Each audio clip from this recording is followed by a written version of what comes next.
আমি বলতে পারবো না। আজকে আমার ইচ্ছা ছিল যে এই নাগরিক শব্দটা কোথা থেকে আসছে, কীভাবে আসছে, সুনাগরিক কি, এ বিষয়ে কথা বলা। তা আমি এটা বলবো না, শুধু এটুকুই বলবো যে সুনাগরিক হইতে হইলে আমাদের কয়েকটা গুণ থাকা দরকার। আমি ব্যক্তিগতভাবে এটাকে বলি যে জানো, মানো, টানো, তিনটি শব্দ। জানো, প্রথম হচ্ছে কি জানো, নলেজ। আল্লাহ তাআলা এই জন্য কোরআনে যখন কোরআন নাজিল করছে প্রথম শব্দই লিখছে কি, ইকরা বিসমি রাব্বিকাল্লাযী খালাক, বলে নেই? এই যে এখানেই প্রথমেই বলা শুরু, পড়ো তোমার প্রভুর নামে যিনি তোমাকে সৃষ্টি করেছেন। সুতরাং আমাদের প্রথম কাজ কি বলেন? পড়ো। আবার বলেন কি? পড়ো। সেকেন্ড কাজ হচ্ছে, আমি বলছি প্রথমেই হচ্ছে আমাদের জানো, মানে জানবো কিভাবে? পড়ার মাধ্যমে আমরা জানবো। তারপর হচ্ছে মানো। আলোচকবৃন্দ বলে গেছেন মানার বিষয়। আমরা জানি রাসূলুল্লাহ সাল্লাল্লাহু আলাইহি ওয়াসাল্লাম সাহাবীগণরা কেমনে করে মানছে। রাসূলের কাছে এক সাহাবী এসে বলছে, হুজুর আমার কয়টা কথা বলে দেন যেটা আমি মানলেই আমি জান্নাতে যাইতে পারি। হুজুর বলে দিছে। হুজুর সাহাবী বলছে কি যে ঠিক আছে তুমি যাও। বলছে হুজুর যা বলছেন একটু তার ব্যত্যয় করবে না। এরপরে আল্লাহ রসুল সাহাবীকে বলছে কি, এই জান্নাতি লোক যায়। তার মানে কি জন্য? যাহা জানছে তাহা সে মানার অঙ্গীকার করছে। আল্লাহ রসুলও জানে এই লোক সব মানবে।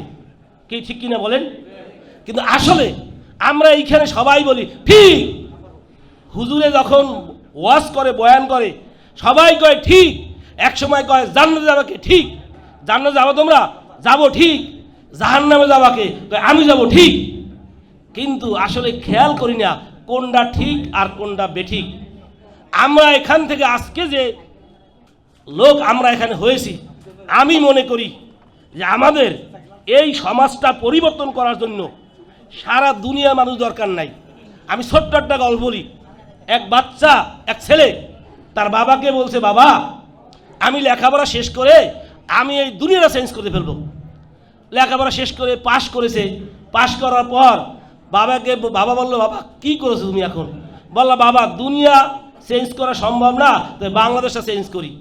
কিছুদিন পর আবার বলে যে বাংলাদেশটা, বাবা আবার ডাকছে কিছুদিন পর, বলছে যে কি করলা? বললো, বাবা বাংলাদেশ চেঞ্জ করা সম্ভব না, তা আমার পরিবারটা চেঞ্জ করি। এক সময় বললো পরিবারটাও চেঞ্জ করা সম্ভব না, তাহলে কি সম্ভব? তা আমার ওয়াইফকে পরিবর্তন করি। লাস্টে বললো, বাবা মরার আগে জিজ্ঞেস করলো, বাবা তুমি কি করলা? বললো, বাবা দুনিয়ার সব পরিবর্তন করা সম্ভব, আমার ওয়াইফকে পরিবর্তন করা সম্ভব না। তবে বাবা একটা জিনিস আমি করেছি, সেটা কি? আমি নিজে পরিবর্তন হয়েছি।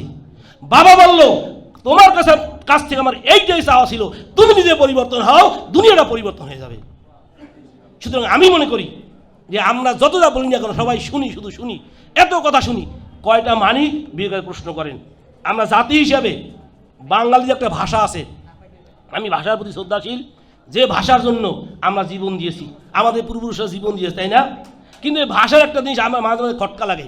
আমি জানি না আমাকে ভুল ব্যাখ্যা করবেন কিনা, যে ভাষার প্রথম বর্ণ স্বরবর্ণ স্বরে অ, ঠিক কিনা বলেন? আমরা এই স্বরেও ভালো করে বুঝছি। কিরকম? একজন সভ্য মানুষকে পিছনে অ লাগাই দেয় তো অসভ্য হয়ে গেছে। একজন সৎ মানুষকে পিছনে অ লাগায় তো অসভ্য হয়ে গেছে, অসৎ হয়ে গেছে। তারপরে আমাদের খাদ্য, পিছনে অ লাগাইছেন অখাদ্য হয়ে গেছে। সম্মান, পিছনে অ লাগাইছেন অসম্মান হয়ে গেছেন। তারপরে সামঞ্জস্য লাগাইছেন পিছনে অ, হয়ে গেছে অসামঞ্জস্য। তারপরে সুষম, পিছনে লাগাইছেন অ, হয়ে গেছে অসম। পবিত্র, পিছনে লাগাইছেন অ, হয়ে গেছে কি? অপবিত্র। কারণ, পিছনে লাগাইছেন অ, হয়ে গেছে অকারণ। দেখেন, অর্থ বহ, পিছনে লাগাইছেন অ, হয়ে গেছে অনর্থক। সত্য, পিছনে লাগাইছেন অ, হয়ে গেছে কি? অসত্য। মানুষ, পিছনে লাগাইছেন অ, হয়ে গেছে কি? অমানুষ। মান্য, অমান্য। ভাব, ওর পিছনে লাগাইছেন অ, হয়ে গেছে অভাব। আমি জানি না এটা আমার ভাষা দোষ কিনা, আমাদের মধ্যে এই জিনিসগুলাই অশব্দটা এমনভাবে ঢুকছে, আমরা এইটাকেই সবাই গ্রহণ করার চেষ্টা করি। আমি প্রথমে যে কথা বলছিলাম, জানো, মানো এবং টানো।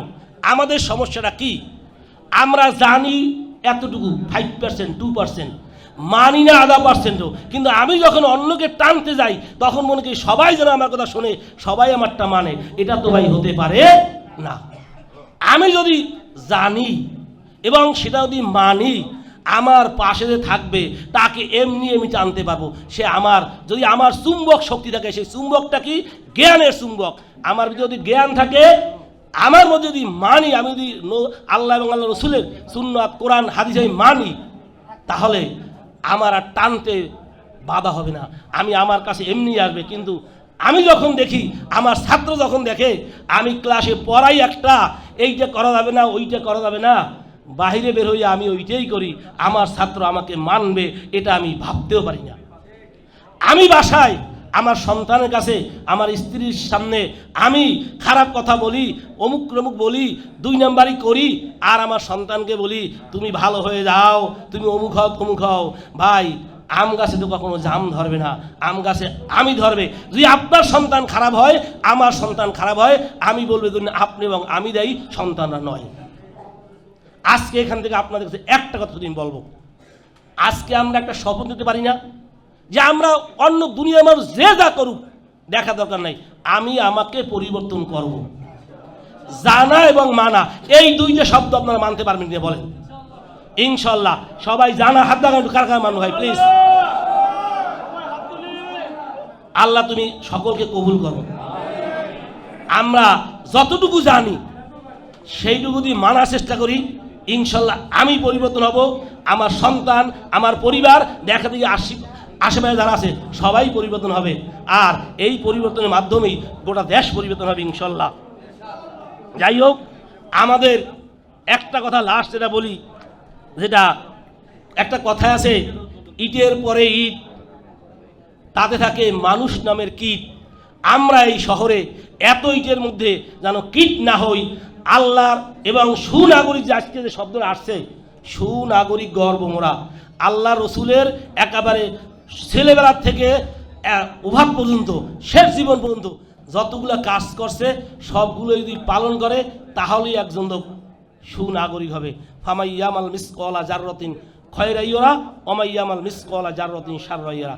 প্রত্যেকটা বিষয়, জাররা, যত জাররা হোক, প্রত্যেকটা হিসাব হবে, এবং প্রত্যেকটা পা আমরা যখন ফেলবো, হিসাব করে ফেলবো, তাহলে আমার মনে হয় আমরা যদি সুনাগরিক হই, ইনশাল্লাহ আমাদের পরবর্তী যা থাকবে, ওই যে আমার কথা জানা, মানা এবং টানা, ইনশাল্লাহ আমি যদি জানি এবং আমি যদি মানি, আমার সন্তান, আমার শিক্ষার্থী, আমার প্রতিবেশী, আমার বন্ধুবান্ধব আমার কাছে আসতে তারা বাধ্য, আসবেই।